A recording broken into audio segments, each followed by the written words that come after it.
get a puppy, they say. It'll be fun, they say. Okay, guys, good morning, sunshines. I'm coming on late because, life. I've been doing life, lots of life to do. And how are you? How are you guys? As you jump on, say good morning, sunshine. Sunshine, hashtag GMS. Tell me anything you're grateful for today. It could be puppy cleanup pads. It could be a crate. It could be your washing machine to clean up poop. It could be your diffuser and all the good smells that it has. It could be treats. I don't know. What are you grateful for today? Anything. It doesn't have to be doing with the dog. Okay, let's talk about me.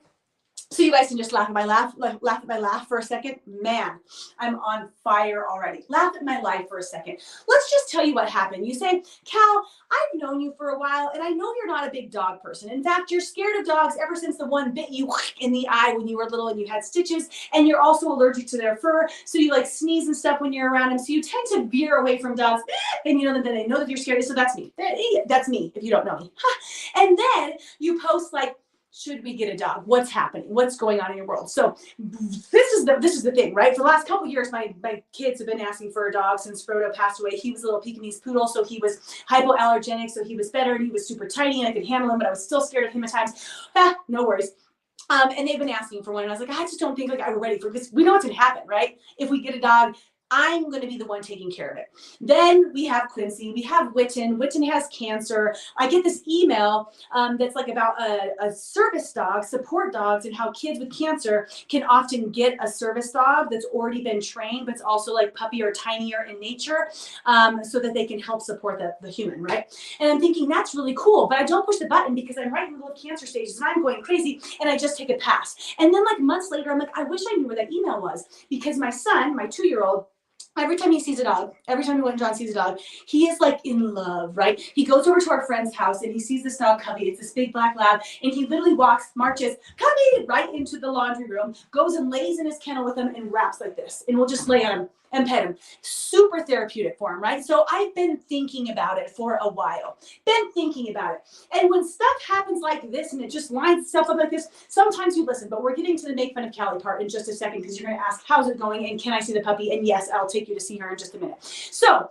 I get this email or a text on Sunday morning of my friend who has a service dog, and the service dog had puppies, and they're hypoallergenic, and they're a medium-sized dog, which checks off every single one of the boxes of what Whit and John and our family would need, could need, might want, except for the fact that I'd still have to train her.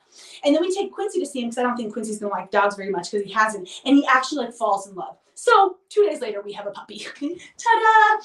And what happens? Let me ask you what happens. First day, I go get the puppy. Dad's working. Kinsey's working. Jace is golfing. So now I have me, my 4-year-old, my 2-year-old driving to Frederick, hoping my baby doesn't puke from his chemo, to pick up the puppy, right? I get there and puppy's wet. And I'm already like, oh God, wet dog. Okay, I'm not very good at this. It's fine. Like, just embrace the moment. This is your new family member. You love her. So I'm like, oh, so perfect. Whew, I can do this, right? Then I go back out and I put her in a kennel that's 800 sizes too big, because it's the only kennel that we had. And I haven't raised a dog for 19 years. And even then, I don't think we really even trained Frodo. Like, he trained himself. He was world's best dog. It was crazy. Okay, so I put her in big kennel. I put her with like her like mama's blanket that smells like mama. We get in the car, we start driving, and she's whining. I'm like, oh, poor baby girl. Like, when should we go get her? We don't know. But we don't. 3 minutes pass, maybe 2 streets, and it smells horrific in the car. I'm like, baby pooped. Baby girl pooped. Now it's a mom, her 4-year-old, her 2-year-old, just trying to do the thing. I have to pull over. I go in the back, and there is shit everywhere. It's on her paws, and you're like, she's got deep paws, so it's everywhere. It's all down the grate. It's down the sides. It's on her legs. I'm like, okay, we still have to drive for 20 more minutes home. What are we going to do? So I go ahead. Let me finish my good morning sunshine. Yes, baby. They're not here yet. Okay, I'll be down in just a second. Go play with baby girl, okay? So I go over. I have to clean her up. Right? Hi, Kyla. Oh no, this is crazy, right? So I'm cleaning her up, but then I don't want to put her back in the kennel because it's a mess and she's so sad. So I'm like, I'm just going to drive with her in my lap because that sounds safe, right? With maybe a little bit of shit on her still. So then I'm driving home with baby girl who's like, she's never been outside. She hasn't been downstairs. She just got her last shot. She's super cute, but she's afraid as all get out, right? So I'm like, oh, I love you. And you smell so bad, but that's okay. Then we get home. All is good. I give her another bath. She's had her second bath of the day. She's clean. She looks good, right? And then I'm like, maybe I should pull up some training things. So I pull up TikTok because we know everything we learn from TikTok nowadays. At least I do.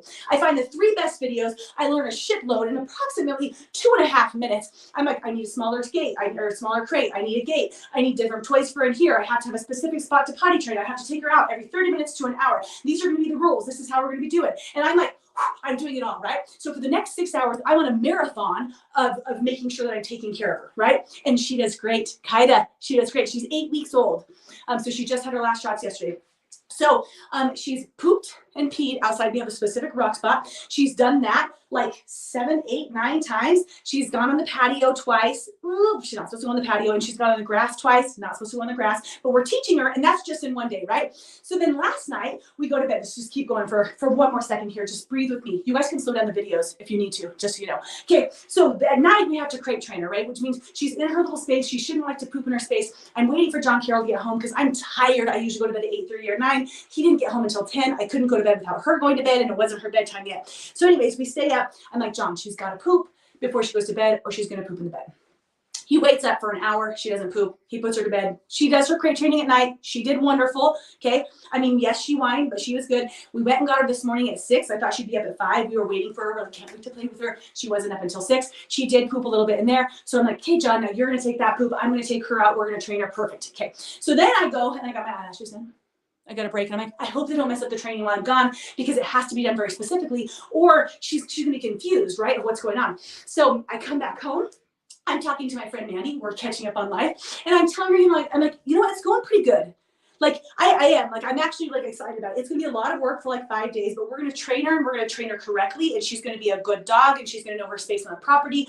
And yes, it's a little bit challenging because I have a 2-year-old and a 4-year-old, and everybody else is gone continuously, and I'm trying to do it all, and I already don't have any time. We all have the same 24 hours, but you guys get what I mean, like, right? It's busy. And I'm like, it's no problem. So I'm like, she's FaceTiming, and we're like kind of watching, trying to get the baby girl to, we still don't know her name. I think it might be Finley, but I'm not exactly sure. We'll go see her in a second. So I'm like training her, like, to go potty.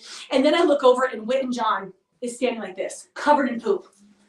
Not the dog's poop, his own poop, right? Because he still has chemo poop, and it's nasty.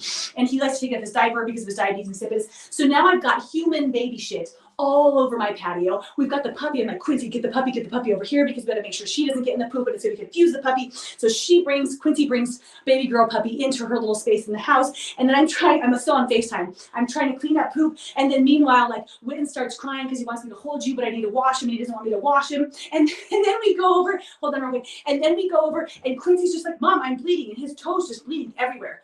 And I'm like, how's it going? They say get a dog. They say it'll be fun.